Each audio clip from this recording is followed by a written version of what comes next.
con vasoactivos, con fluidos, para tener una buena perfusión, bueno, y reducir posiblemente lactato, etcétera. De igual forma, tenemos que tener en cuenta en este paciente el cuidado, posiblemente si el paciente entró en paro, la hipotermia terapéutica o la temperatura controlada que se conoce en este instante, en la que nosotros manejamos fluidos, fluidos fríos, soluciones frías, que nos ayuden a bajar, ¿sí?, la temperatura hasta 32, 34 grados, ¿no? Que es importante. Y de igual forma no quedarnos con el paciente y llevarlo a UCI. Si no tenemos espacio en UCI, mantener la referencia a siguientes niveles, ¿no? Muy bien, listo. Eh, Espero que haya sido un poquito claro esta situación. Eh, nosotros vamos a dar un poquito más la idea de dar una forma clara de cómo manejar un paciente en circunstancias de quirófano y obviamente recordando que las bases de la reanimación cardiopulmonar son universales, sí seguir afrontando las nuevas evidencias que van saliendo, qué es mejor para el paciente y obviamente como personal de salud tenemos que seguirnos cuidando, seguir manteniendo normas de bioseguridad que vayan de acuerdo con nuestras, con nuestras, con nuestras, con nuestra forma de ahora presentar nuestro trabajo en bien de la comunidad. Espero que haya sido de su agrado. Muchas gracias por la atención.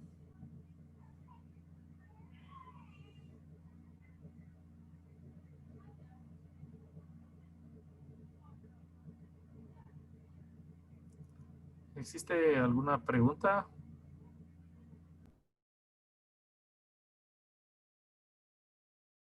Sí, doctor, aquí tenemos una pregunta. Permítame un momento, por favor, le reviso nada más.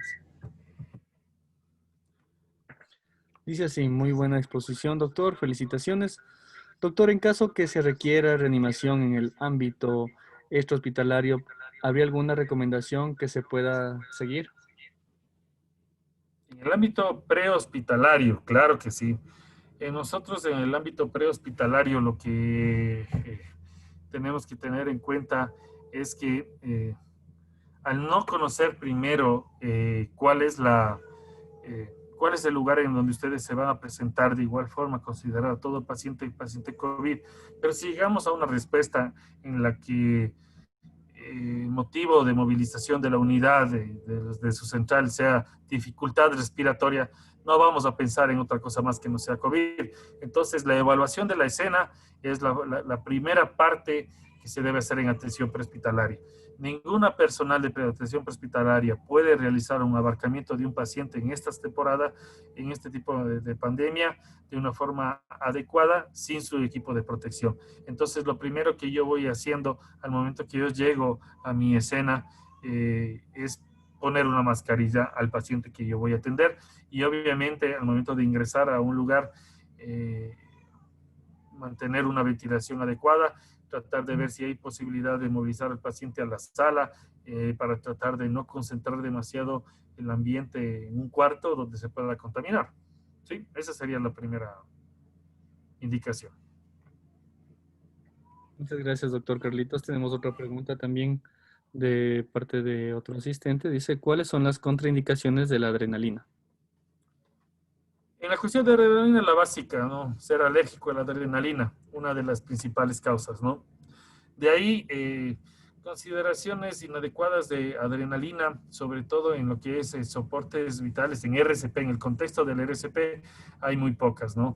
Una de las ideas es posiblemente, si hablamos en paro, muy pocas, ¿no? La adrenalina nos ayuda a darle un poco más de vasoconstricción, aumentar la tonalidad del endotelio y ayuda sobre todo en los canales cardíacos a fomentar, se podría decir, la creación de nuevos potenciales de acción para que vuelva a retornar a la frecuencia cardíaca establecida, no normal, que un corazón vuelva a latir. De ahí, bueno, la adrenalina podría estar indicada en otras patologías, pongamos en crisis hipertensivas.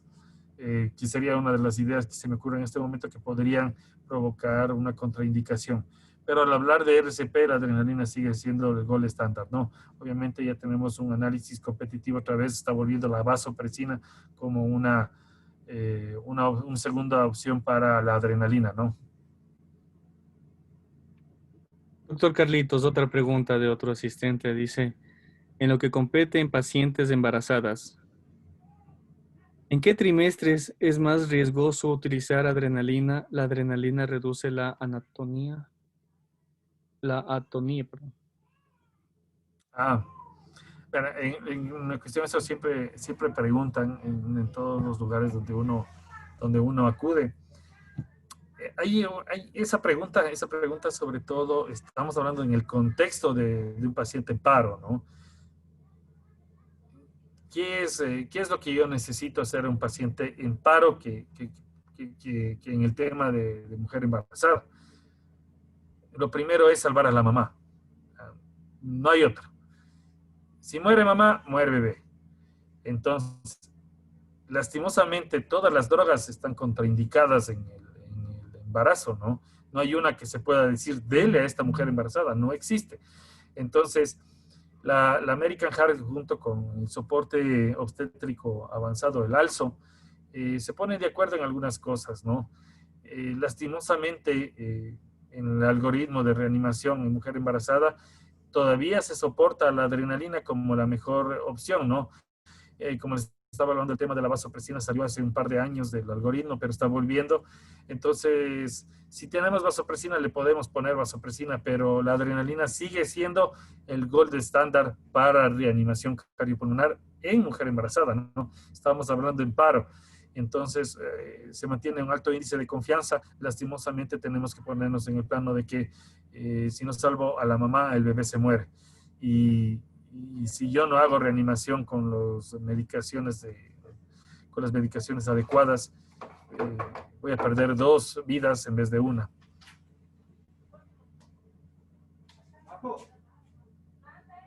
Listo, perfecto, doctor. Muchas gracias. Me dice también otra pregunta, dice, muy buenas tardes, felicidades, doctor, por su exponencia. Una consulta, al omitir las dos insuflaciones en los ciclos PCR, ¿la BQ va a ser ineficiente? La respuesta va a ser la misma que un ciclo habitual. En cuanto a garantizar la oxigenación cerebral y orgánica en general. Ya. Vamos a poner en el contexto de la seguridad, ¿no?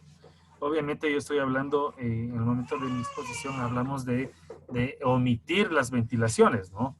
Obviamente estoy hablando de cuando nosotros pongamos en un soporte vital básico, en el que posiblemente, les pongo el caso, yo estoy yendo al centro comercial y una persona se desploma, no tengo medios de protección adecuados, no tengo mi mascarilla, pero la persona posiblemente tiene la suya. Entonces, yo hacer una ventilación 32 boca a boca no se puede. Otra de las ideas, si yo tengo mascarilla, como les había dicho, y tengo un BM, un AMBU, como le decimos, y puedo ventilar al paciente, se lo realiza, pero con mascarilla puesta, ¿sí? Entonces yo pongo la mascarilla, pongo la mascarilla del BM y empiezo a insuflar y hago el 32 tranquilamente. Obviamente sabiendo que yo tengo mi buena mascarilla, la persona tiene su buena mascarilla y eso contribuye, ¿sí? A la seguridad, a la bioseguridad del paciente. Nosotros no podemos ser héroes, compañeros, ¿no? Muchas de las personas que se enfermaron y muchos colegas que murieron fueron porque trataron de reanimar a una persona sin los medios de seguridad necesarios. Yo no me voy a arriesgar, mi vida también vale. Entonces, yo tengo que tener muy en cuenta que mi bioseguridad vale y yo no puedo reanimar a ninguna persona sin en estos tiempos yo mantener una buena mascarilla, una N95, una Emi-Face, una Total Face para poder reanimar. Entonces, la idea es esa. Si yo no tengo los medios de bioseguridad, por favor, no reanimen con insuflación. Pueden dar compresiones, sí, porque hay una distancia de aproximadamente 1 metro entre la persona y el reanimador. Yo doy compresiones y pongo la mascarilla. Con eso trato de evitar el aerosol. Obviamente, Si yo puedo dar ventilación es lo mejor, pero como les había comentado, si yo comprimo, estoy comprimiendo los pulmones y solo con la mascarilla puesta yo voy a comprimir y, y cada vez que comprime yo al menos estoy llegando a un 21% al aire ambiente, entonces sí oxigeno al paciente, ¿no? Obviamente, si no tengo las medidas de bioseguridad, yo no lo hago, ¿no? Es algo suicida. Listo, doctor, muchas gracias. De pronto, alguien que quiera tal vez hablar para hacerle una consulta al doctor.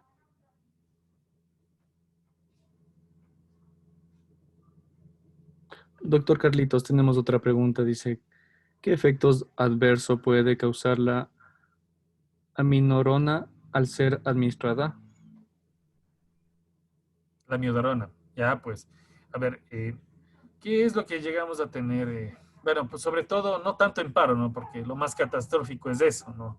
O sea, no, ya no creo que haya algo más grave que tener a un paciente en paro que le administremos la miodarona, ¿no? No hay mucho, ¿no? La miodarona, ¿qué es lo que nos va a ayudar a nosotros a hacer competitivamente en los canales, ¿no? En los canales en los canales cardíacos, ¿no? Para no entrar mucho en esto. Eh, Pongamos en el caso, la miodarona también la ocupamos en las taquiarritmias. Entonces, qué es lo que puede pasar al ser un antiarrítmico y tener que tener claro esto, ¿no? Sobre todo en la parte de las taquiarritmias. Eh, todo, anti, todo antiarrítmico puede caer en paro. Esa es la contraindicación, esa es lo que nosotros tenemos que tener en cuenta en, en las situaciones, las situaciones concretas más graves, ¿no?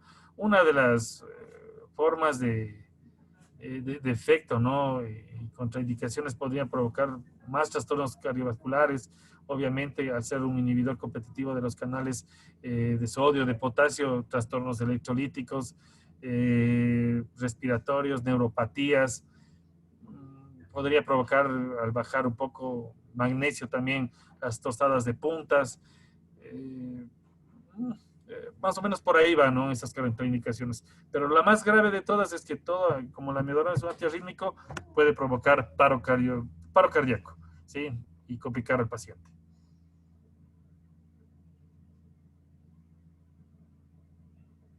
Listo, doctor, muchísimas gracias. Agradeciendo nuevamente, pues es un gusto contar con tan distinguido profesional para el realce de este evento, de este congreso virtual. Agradecemos nuevamente de parte del Colegio Médico de Tungurahua por su brillante exposición. Muchísimas gracias, doctor Carlitos. Muchas gracias, ¿no? La invitación, espero que haya sido de su agrado. Espero nos encontremos en algún momento. Pasen muy bien, buena noche. Una buena noche, doctor. Muchas gracias.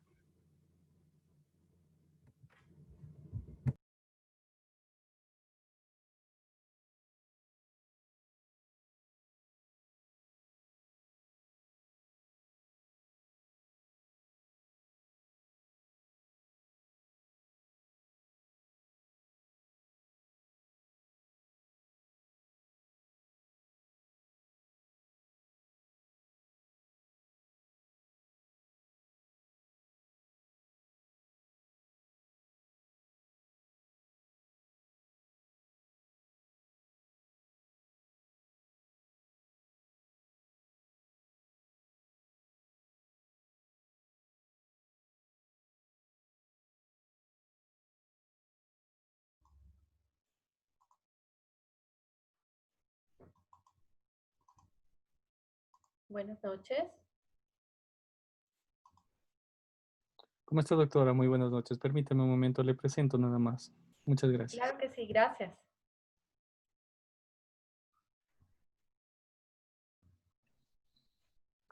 Antes de continuar y darle paso a la siguiente conferencista, por favor a todos los asistentes se les recuerda, es muy importante que ustedes pues participen en estas conferencias virtuales, ya que aparte de que puedan de pronto los expositores resolver cualquier inquietud, nosotros como Colegio Médico de Tungurahua también estamos calificando lo que es la intervención de todos ustedes, ¿sí?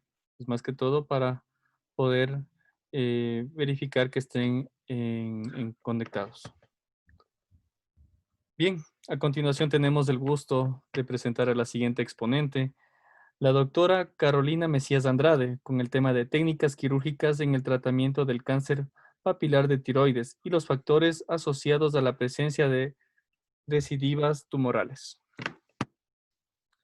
La profesora invitada es médico cirujano, graduado por la Pontificia Universidad Católica del Ecuador, posgrado en cirugía general en la Universidad Central del Ecuador, fellowships en cirugía oncológica de cabeza y cuello, actualmente cursando el fellowship de cirugía de cabeza y cuello oncológico del IPSNOS.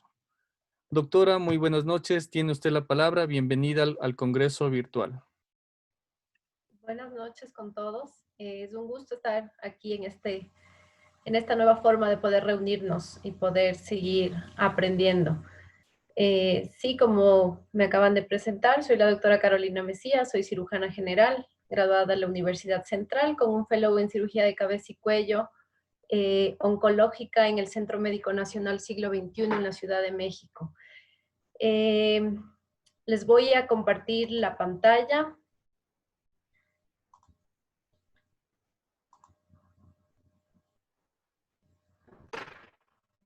¿Sí se ve? Sí, mi doctora, solamente hace falta poner en presentación, nada más.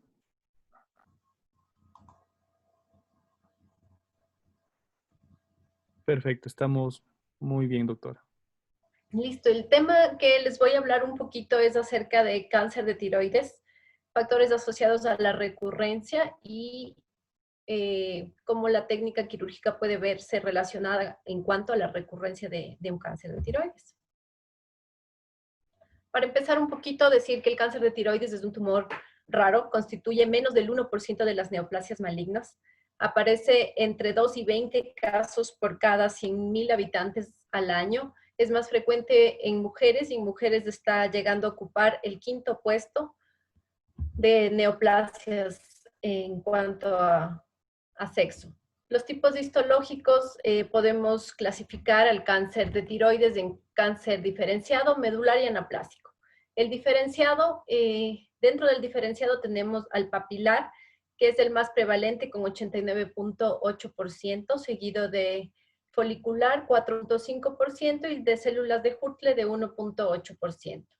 El cáncer medular, que ocupa en porcentaje 1.6% de todos los cánceres de tiroides, y el anaplásico, que es del 0.8% en total de los porcentajes. Dependiendo de la terapia inicial y de otras variables pronósticas, se puede llegar hasta un 30% en carcinoma diferenciado en algunas décadas, en lo que se refiere a recurrencia. La recurrencia está dada por lo general, el 66% ocurre durante la primera década. Actualmente se ha visto que disminuye este tiempo de poder llegar a un diagnóstico de una recurrencia de un cáncer papilar, porque se ha visto que ahora el seguimiento de los pacientes es más estrecho y tenemos medidas biológicas para poder hacer el seguimiento mucho más estrecho. En un inicio se llegaban a los diagnósticos de recurrencia de cáncer de tiroides cuando el paciente ya tenía una masa palpable en el cuello, es decir, cuando ya estaba avanzado. Esto hacía que muchas veces ya no sea quirúrgico, que ya no se pueda hacer nada por el paciente en este tipo de recurrencias, y ahora se están haciendo los diagnósticos de recurrencias mucho más tempranas. Es por eso que aparecen entre los primeros 2 a 5 años. Por lo general no son palpables y van a tomar un tiempo en ser palpables, pero eso hace que el abordaje sea mucho más fácil. Los principales sitios de recurrencia tenemos que a distancia es el 21%. De este 21%, el 60% va a pulmón y el 50% va a morir por esta metástasis a distancia. Mientras que los otros sitios de recurrencia más frecuentes son, uno, el nivel central, con un 74%, esto quiere decir el nivel ganglionar 6, remanente tiroideo, en el lecho tiroideo un 20%, en la tráquea o músculo un 6%. Cabe aquí recalcar que, como dicen los sitios de recurrencia, cuando las metástasis son a distancia, se ve ahí afectada la morbilidad del paciente, mientras que cuando la recurrencia es a nivel central o lateral, realmente la morbilidad no se ve modificada. En cuanto a lo que es la cirugía, más que técnica quirúrgica, esto quería dejar un poquito claro, más que una técnica quirúrgica asociada a una recurrencia, es el tipo de cirugía que elegimos para el paciente. Entonces, cuando nos presentan un paciente con una masa en el cuello, que hemos hecho un eco y una VAF que está positiva para un cáncer papilar de tiroides o sospechoso, tenemos dos opciones para ofrecerle al paciente. Una es una tiroidectomía total y otra es una lobectomía en cuanto al manejo de la glándula. Obviamente, si vemos que el paciente tiene ganglios positivos en el eco y confirmados con una VAF, la cirugía de vaciamiento ganglionar va a ser hecha. Pero en cuanto a la tiroides, las dos opciones que tenemos de tiroidectomía total o lobectomía aún están un poco en debate en algunos lugares. Muchas veces se propone que siempre es adecuado la tiroidectomía total.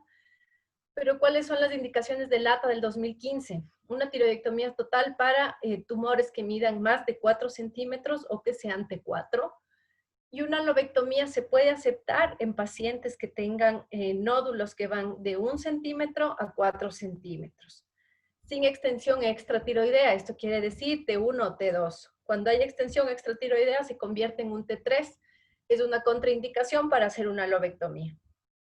Y esto que está entre paréntesis que dice de bajo riesgo es de suma importancia porque es lo que nos permite realizar en el paciente este tipo de cirugía. Que sea un N0 y que sea un microcarcinoma papilar también puede manejarse solamente con una lobectomía. En cuanto a las recurrencias que se ha visto, hay algunos estudios donde proponen que es mejor hacer tiroidectomía total y no lobectomía por cuestiones de recurrencia. Pero se ha visto, tenemos aquí abajo un cuadrito donde tenemos que la sobrevida en los pacientes con tiroidectomía total fue de 90.4% en Barney et al., que son referentes para el ATA 2015, y la lobectomía tiene una sobrevida a los 5 años de 90.8%, cuando el paciente está bien elegido para hacer una lobectomía.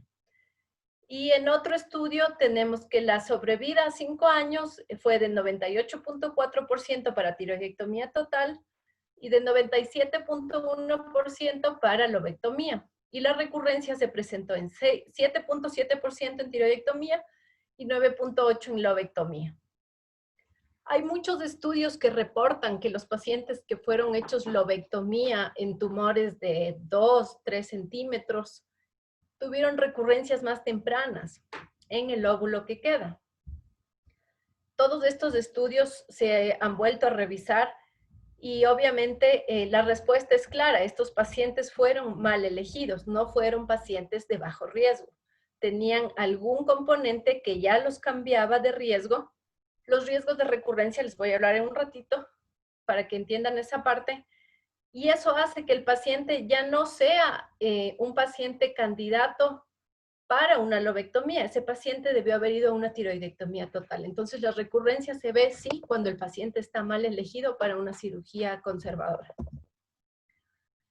En cuanto a la disección del cuello, que es otra técnica, más que técnica quirúrgica, igual, saber elegir cuando al paciente se va a hacer una disección de nivel central, que es el que causa todavía un poco de controversia, a pesar de que el ATA 2015 ya ha sido claro y los últimos estudios han dado directrices completas al respecto. Se puede decir que un nivel central se debe realizar, uno, cuando hay ganglios positivos que pueden ser diagnosticados por ecografía y por punción. Y en cuanto a la disección profiláctica, solamente está indicada cuando el paciente tiene un tumor T3 o T4. Esto quiere decir que ya hay extensión extratiroidea. Cuando hay extensión extratiroidea, lo más posible es que tenga ya ganglios laterales positivos. Y si hay ganglios laterales positivos, es indicación también de hacer una disección de nivel central. La disección lateral solamente cuando tenemos confirmada con histología, o sea, con una punción. Tenemos ganglios sospechosos en el eco, puncionamos y si la punción nos sale positiva, Esa es la indicación de hacer una disección lateral. La disección lateral es una disección completa, nivel 1, 2, 3, 4 y 5. Y en cuanto a la disección del nivel central, venía también mucha controversia en cuanto a hacer una disección profiláctica en todos los pacientes que entraban a tiroidectomía, a pesar de que no cumplían con ser un T3 o un T4, se los sometía a una disección profiláctica, porque decían que mejora la sobrevida, pero se ha visto lo que está en este cuadrito amarillo, que la disección profiláctica del nivel central, 1, no mejora la sobrevida del paciente.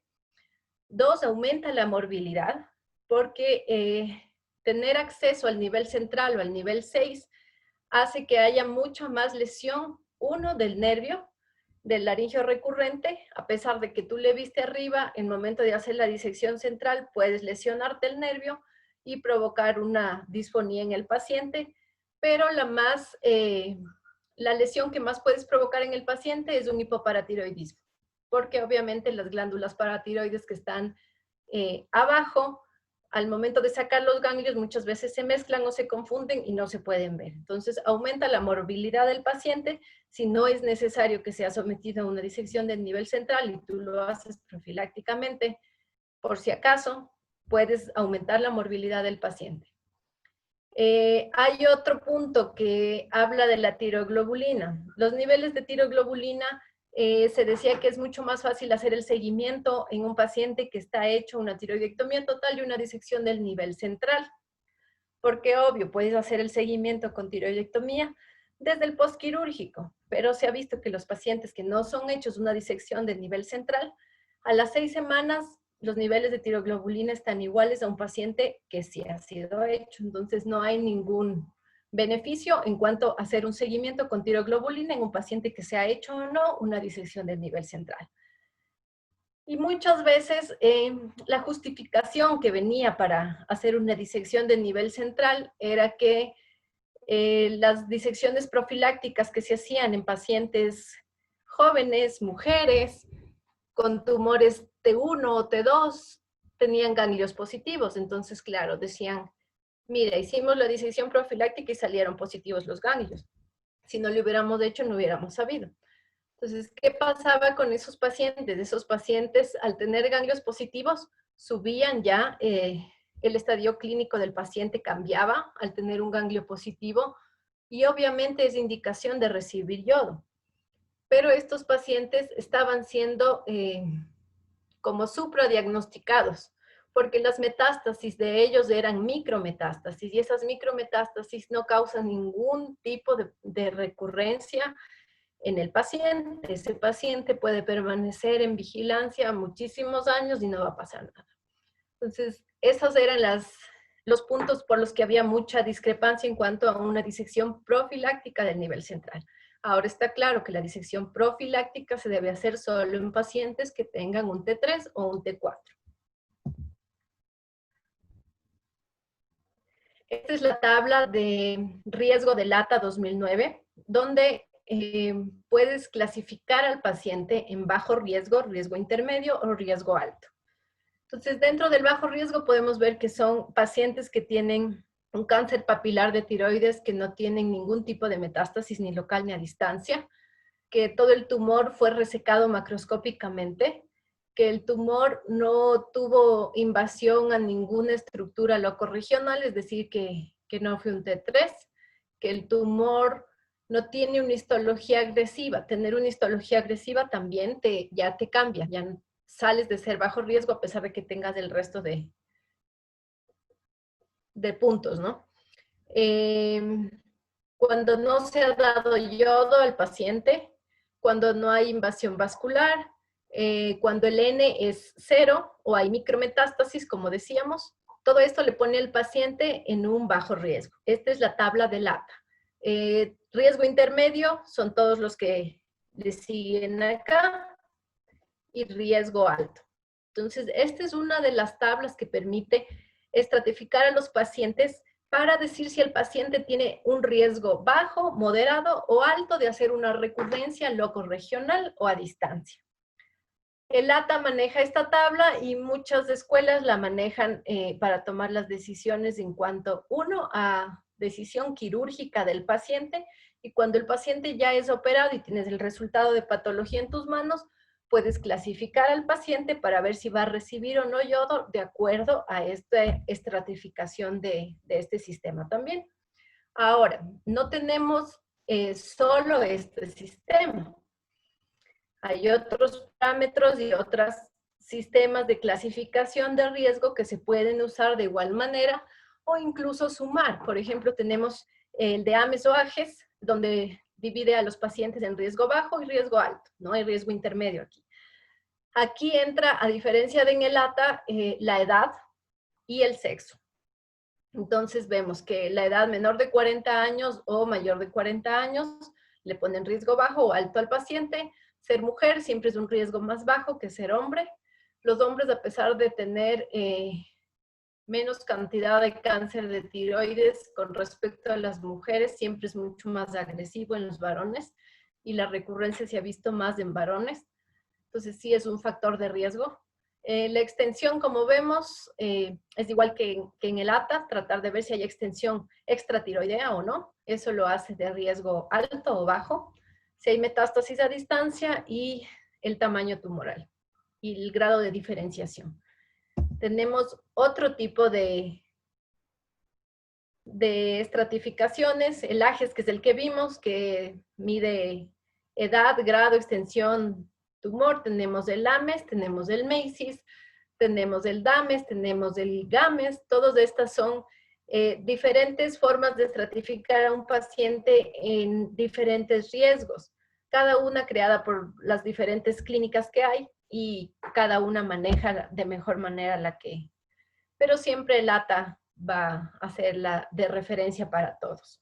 Pero al conocer los otros podemos darnos cuenta que en los otros la mayoría incluye la edad del paciente, que es algo importante para poder estratificar al paciente, y el resto casi todos comparten, ¿no? El resto de... Entonces, las razones que determinan la extensión quirúrgica, que es lo que decíamos, o sea, más que la técnica quirúrgica para poder decir que un paciente va a recurrir, es poder determinar la extensión de la cirugía, o sea, saber qué voy a hacer con el paciente.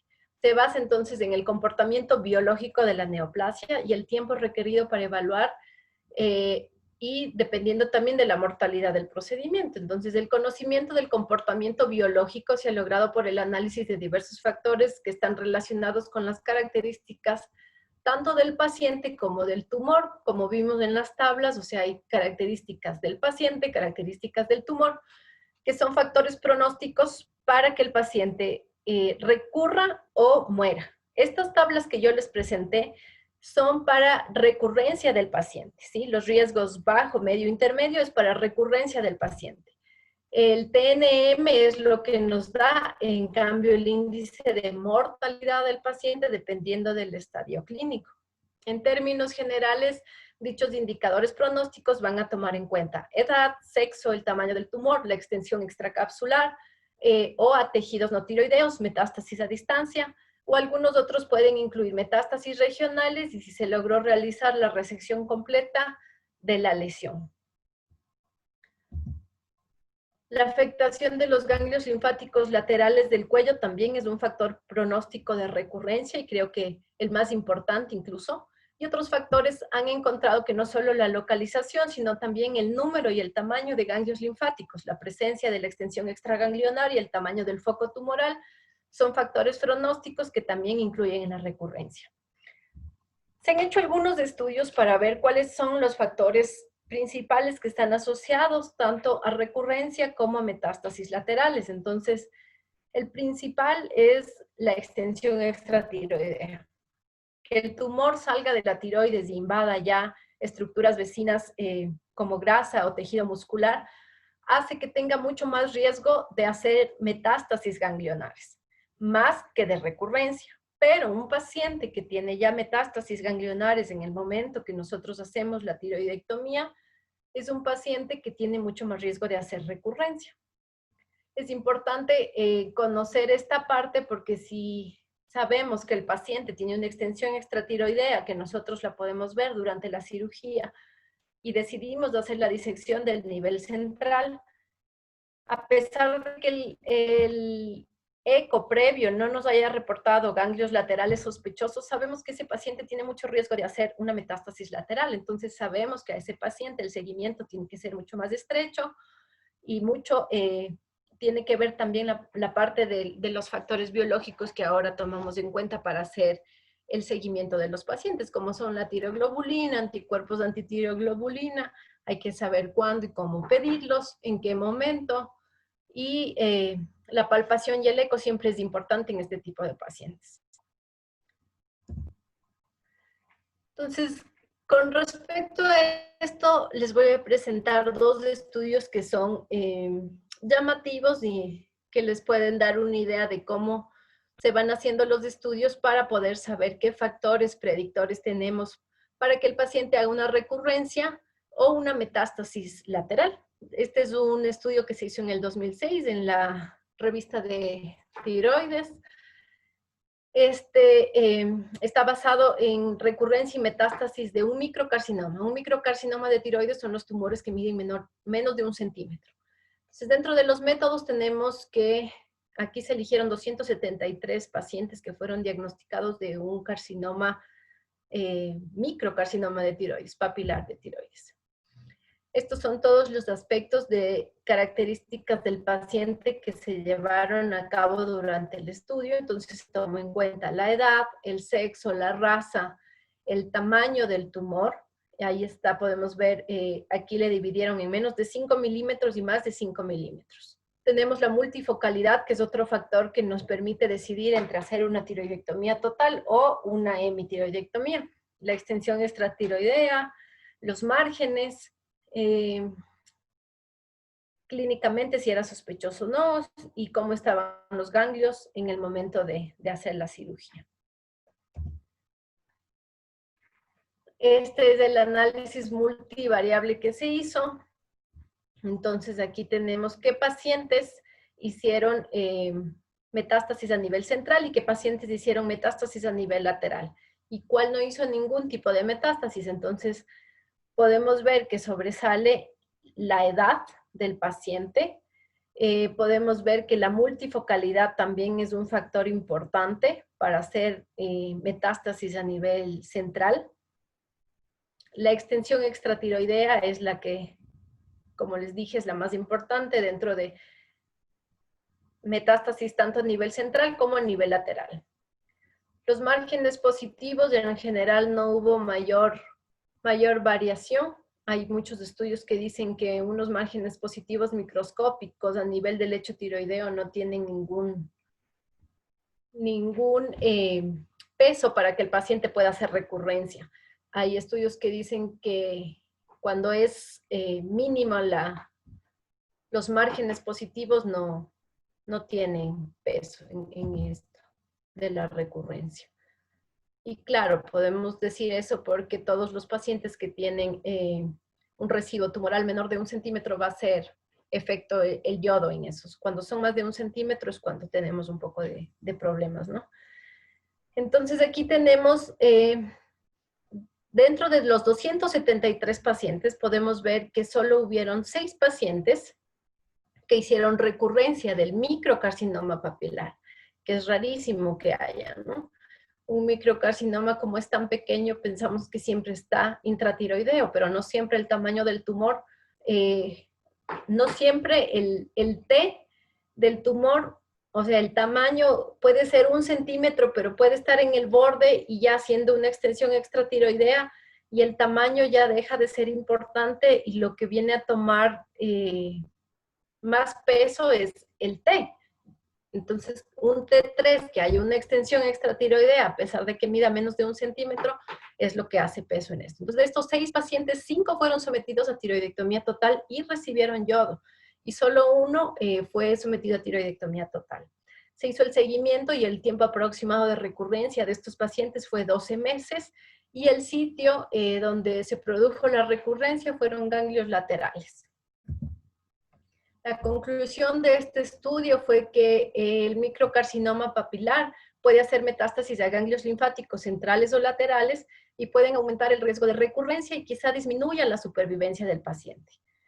La presencia o ausencia de características desfavorables clínicas y patológicas descritas son la edad menor de 45 años, la multifocalidad y la extensión extratiroidea.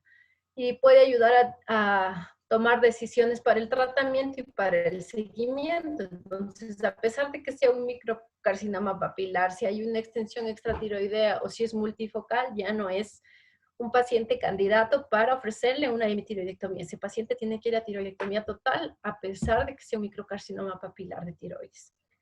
Este es otro estudio que son análisis de riesgos postoperatorios para recurrencia en el cáncer de tiroides. Es un estudio hecho en el 2019. En este estudio se tomó un total de 250 pacientes con cáncer papilar de tiroides. De estos, hubo el grupo que hizo recurrencia y el grupo que no hizo recurrencia. Entonces, el grupo que hizo recurrencia fueron 30 pacientes.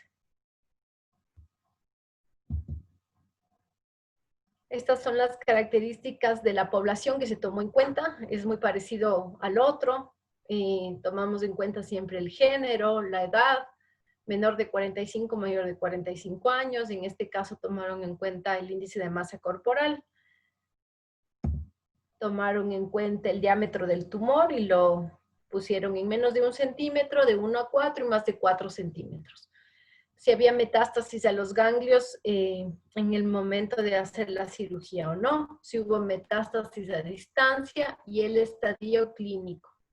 Se estadió a los pacientes para ver esto. Entonces, lo que pudimos ver en esto es que el grupo de recurrencia, que es el que está marcado con rojo, 16, de los 30, 16 fueron sometidos a tiroidectomía total, solo 5 a hemitiroidectomías, resección del istmo 8, que hubo disección de ganglios 8 sí, 22 no.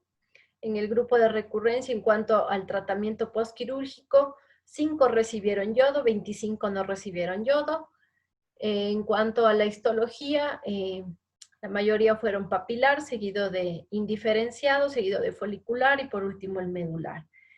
Y en cuanto al análisis multifactorial que se hizo para ver si había riesgo asociado o no de recurrencia, tomaron en cuenta el género y vieron que tiene 1R de 2.3, o sea, la recurrencia estuvo más asociada a género masculino, al diámetro del tumor, más de 4 centímetros, que haya o no ganglios a distancia. Este es el que llama la atención aquí en el estudio, que sale que no hay riesgo, a pesar de que los otros estudios lo dicen que sí. Y el tipo patológico, siempre las histologías de mayor gravedad tiene más recurrencia. La P, como podemos ver, no fue estadísticamente significativa en cuanto al género, pero con el OR también podemos decir que la muestra fue muy pequeña, entonces no está bien calculada, ni podemos dejar de decir que hay o no riesgo en este estudio. La muestra fue muy pequeña, apenas 30 pacientes. La conclusión de este estudio se presenta en el informe y dicen que el sexo, el diámetro del tumor y las metástasis a ganglios linfáticos y el tipo patológico son factores de riesgo de recurrencia después de que el paciente haya sido sometido a una tiroidectomía. Entonces, en cuanto a recurrencia, ¿qué podemos decir como para finalizar un poco la charla? Que la recurrencia se ve en la mayoría de pacientes que tienen ganglios linfáticos positivos al momento de la cirugía. Ese es el paciente que va a tener más riesgo de hacer recurrencia. Entonces, ese es el paciente el que tenemos que tener más en cuenta para un seguimiento más estrecho.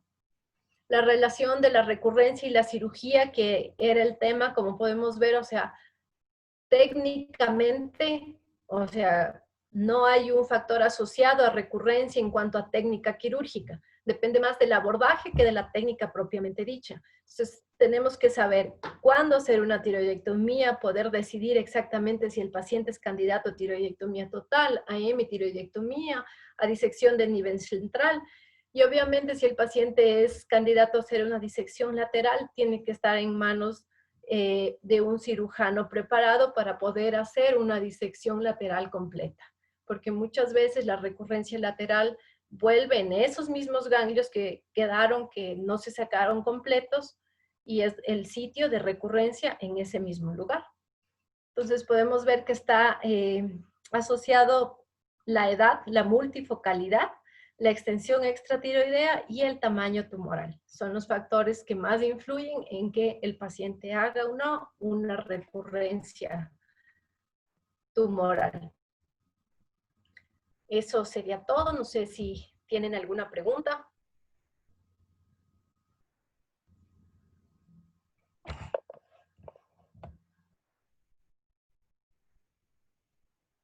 Sí, mi doctora, en este momento le voy a ayudar con un asistente que realizó una pregunta. Dice, ¿por qué el cáncer tiroideo es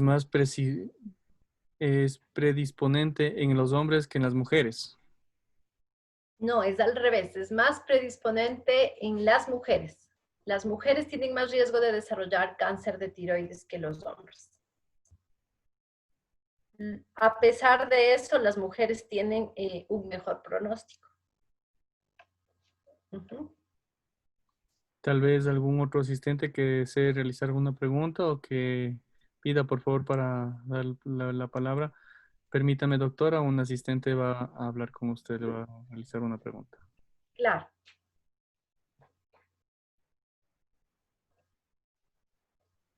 Ana Elizabeth, por favor, puede realizar su consulta. Doctora, muy buenas noches y felicidades por la ponencia. Gracias. Tengo una pregunta. En el cáncer hereditario de células de Hurler, generalmente el tratamiento de base sería la tiroidectomía parcial o la total. La total. La total. Ese es un tipo histológico que necesita una tiroidectomía total y disección del nivel central por la histología. Independientemente del tamaño. Independientemente del tamaño. Ok. Gracias, doctora, por la respuesta. Todos estos factores de riesgo que vimos en las tablas son para cáncer diferenciado exclusivamente, si queremos decirlo, papilar. El resto sí varía el manejo y dependiendo de la histología va modificándose, pero como vemos, o sea, el papilar es el que más tenemos y el que más se ha estudiado y podemos decir que va por ahí. Gracias, doctora. Doctora, tenemos otra pregunta de otro participante. Dice así. ¿Cuál es la metástasis más común en qué tipo de pacientes? Como vimos en el cuadro, perdón, les vuelvo a poner. Tenemos aquí. Los principales sitios de recurrencia son esos. El nivel central es el primero, seguido el nivel central o lateral, o sea, los ganglios. Siempre los ganglios van a ser el primer sitio de recurrencia, seguido del remanente tiroideo o el lecho tiroideo, que muchas veces queda remanente porque está muy pegado al nervio y no podemos sacar completo y queda un remanente tiroideo. Ese puede ser el sitio de recurrencia. Está seguido por tráquea y músculo y el último lugar de recurrencia siempre va a ser a distancia, que siempre obviamente es el más grave y ese sí disminuye la sobrevida del paciente y aumenta la mortalidad, perdón. Perfecto, doctora. Tenemos otra pregunta que dice así.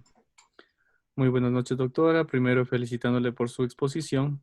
Mi pregunta es, ¿cuáles son los criterios para iniciar con yodo después de una tirectomía total? De parte del asistente Lisset Huamangata. Para poder decidir si el paciente requiere o no yodo, tenemos que tomar en cuenta algunos factores. Y dentro de estos factores nos sirven estas tablas de ELATA. Entonces, si el paciente es un paciente de bajo riesgo, de riesgo intermedio o de riesgo alto. Si es un paciente de bajo riesgo, no va a necesitar yodo. Si es un paciente de riesgo intermedio, va a necesitar yodo entre 30 y 50 milicuries, y si es un riesgo alto, 100 milicuries. Y cuando hay metástasis a distancia, va a partir de 150 a 200 milicuries. Por lo general, cuando tenemos un paciente que va a recibir yodo, es un paciente que fue sometido no solo a tiroidectomía total, sino a disección ganglionar, porque necesita tener algún ganglio positivo para nosotros poder decir que el paciente va a necesitar yodo. Si hiciste solo una tiroidectomía y tienes un tumor con extensión extratiroidea, en la cirugía no hiciste nada más que sacar la tiroides completa, y ves que el histopatológico te reporta con una extensión extratiroidea, tienes que entrar a vaciar el cuello central, porque tienes que completar la cirugía. Y si en ese resultado de patología tienes un ganglio positivo, ese paciente necesita yodo. Doctora, una siguiente pregunta de parte de la asistente Janet Tenesaca. Dice así, ¿cuál es la morbilidad más frecuente a distancia? La morbilidad, o sea, estamos hablando de metástasis. El sitio de metástasis más frecuente a distancia es el pulmón. Sí, esa fue la pregunta. Si no, que me repita la pregunta y le respondemos con gusto. La pregunta solamente es, ¿cuál es la morbilidad más frecuente a distancia? Las metástasis a distancia, el sitio más frecuente es el pulmón. Podemos tener metástasis a distancia de un cáncer papilar de tiroides a pulmón, a sistema nervioso central, y óseas también se pueden presentar.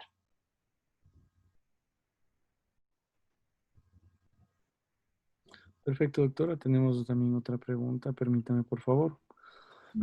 Dice así, muy buenas noches, doctora. Felicidades ante todo. No se debe realizar el PAAF, ya que permite diferenciar entre patología maligna o benigna. ¿Cuál sería la contraindicación para realizar? No hay contraindicación para realizar una PAF. La PAF tienes que realizar siempre antes de una cirugía. No puedes entrar a operar un paciente sin una PAF. Lo que hay indicaciones para realizar una PAF en un nódulo tiroideo, o sea, cuando tú estás recién investigando al paciente, antes de llegar al diagnóstico de cáncer, cuando tienes un nódulo tiroideo. Entonces, en el estudio del nódulo tiroideo tienes factores que hacen que el nódulo sea sospechoso a cáncer o sospechoso a ser benigno. En cuanto a sospechoso a cáncer, tenemos las microcalcificaciones, el tamaño que sea más alto que ancho, la ecogenicidad, que sea hipoecogénico. Tenemos también las microcalcificaciones, ya dije, ¿no? El tamaño es importante para poder decidir cuándo haces la PAF. Entonces, todos los pacientes con nódulo tiroideo que mida más de 1 centímetro, que tenga características de sospecha, que son las que dije, tienen que ser sometidos a una punción. Entonces, haces la BAF y la BAF te va a dar el riesgo. Entonces, te dice, ¿es un Bethesda 5 o es un Bethesda 6? Y te confirma la sospecha de que está asociado a un cáncer o no. Y ahí es cuando tú haces la decisión de cirugía.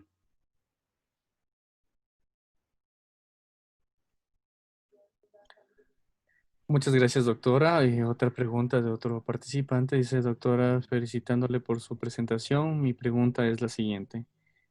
En pacientes post-ioterapia, ¿cada cuánto tiempo se debe realizar los exámenes complementarios y cuáles son?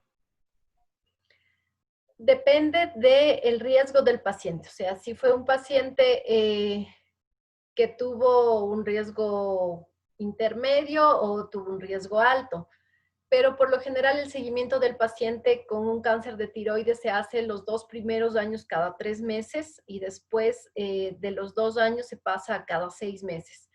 En cuanto al seguimiento, no es necesario hacer eco y tiroglobulina en todos los controles. La tiroglobulina la puedes hacer dependiendo del riesgo cada 6 meses o cada año. Y el eco de igual forma. Lo importante es la palpación, los exámenes, y siempre que los pacientes han sido sometidos a tiroidectomía total necesitan un reemplazo hormonal, y el valor de la TSH también es importante para el seguimiento de los pacientes post-tiroidectomía en cáncer de tiroides. Estos pacientes deben manejar un nivel de TSH igual, dependiendo si su cáncer de tiroides fue muy agresivo o no, menor al que estamos acostumbrados a ver. Entonces, no es solo darle suplemento de TSH al paciente, sino es mantener bloqueada la TSH para evitar la recurrencia. También es un factor importante este. Entonces, los pacientes que han sido sometidos a tiroidectomía total,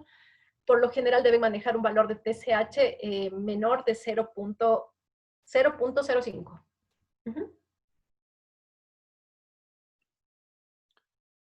Siguiente pregunta, doctora. Muy buenas noches.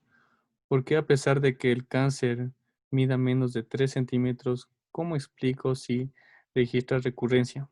Puesto que el margen de menor recurrencia era de 1 a 4 centímetros. También quisiera saber si hay algún factor de protección para los hombres porque ellos se presentaba en menor proporción el cáncer. ¿Qué es lo que pasa ahí? Es lo que les decía, es la extensión extratiroidea. Entonces, a pesar de tú tener un nódulo que mida 1 centímetro, si tiene extensión extratiroidea, ya deja de ser un T1 y pasa automáticamente a ser un T3. Ese es el factor que le hace que tenga asociación a recurrencia o a metástasis ganglionares en el caso de que encuentres metástasis ya. Entonces, ese es el factor que está asociado si tienes un ganglio pequeño o un tumor pequeño. Y en cuanto a los hombres, no. El ser hombre es un factor de recurrencia, de mal pronóstico. Entonces, en los hombres siempre hay que medir edad y estar pendientes del tamaño tumoral. En ellos es el tratamiento a veces un poquito más agresivo que con las mujeres. O sea, dices, es mujer, le podemos hacer una hemitiroidectomía, le vamos vigilando y vamos viendo cómo va, si es un riesgo bajo, pero si es hombre ya te la piensas un poquito y tal vez si te lanzas a hacer la tiroidectomía total para evitar recurrencias.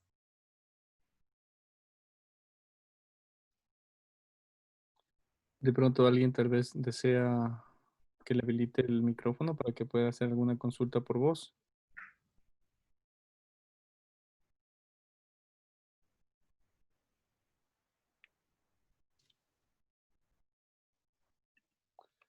Bien, doctora, agradeciéndole y felicitándole de parte del Colegio de Médicos de Tungurahua, queremos pues de antemano es muy importante todos estos conocimientos que de su parte, de la especialidad pues que usted tiene, es muy importante para contribuir hasta el Congreso que sea algo de actualización para los asistentes. Muchísimas gracias, doctora.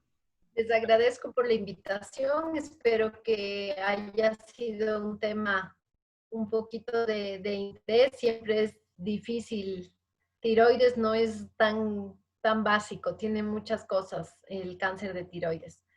Pero espero que les haya sido de agrado y que les sirva un poco en cuanto a su manejo de pacientes.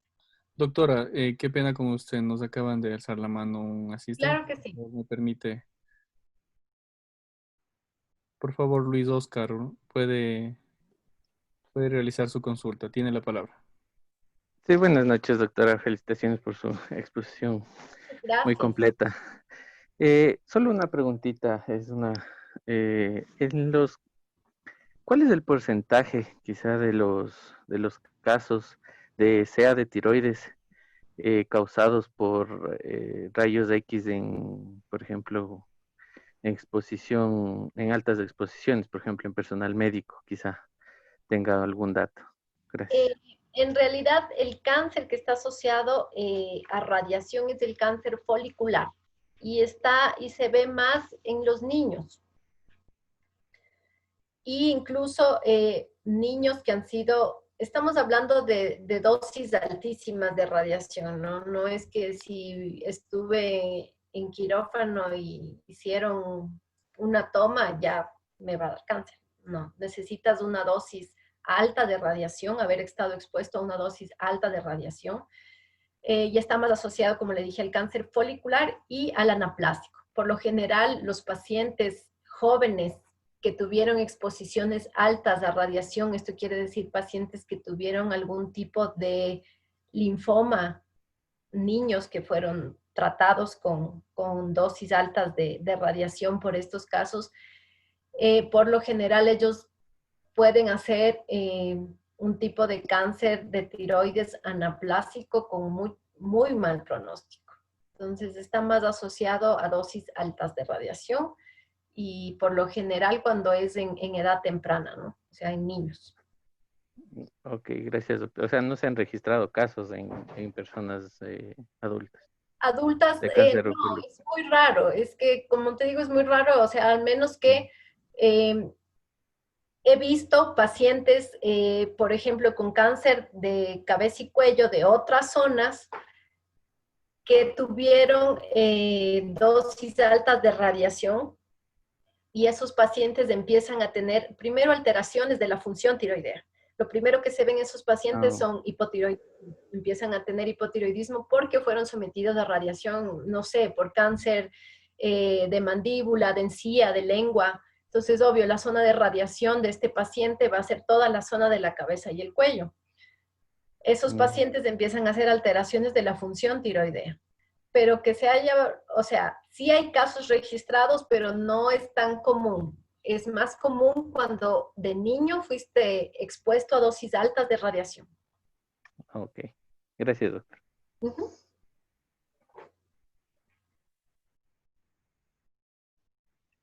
Listo, doctora. Muchísimas gracias nuevamente, reiterando y felicitando Nuevamente. su conferencia. Es muy importante, pues, para el Congreso, como le mencionaba. Doctora Carolina Mesías, que tenga una excelente noche. Esperamos contar con su presencia en futuros eventos para poder seguir capacitando al personal médico, no solamente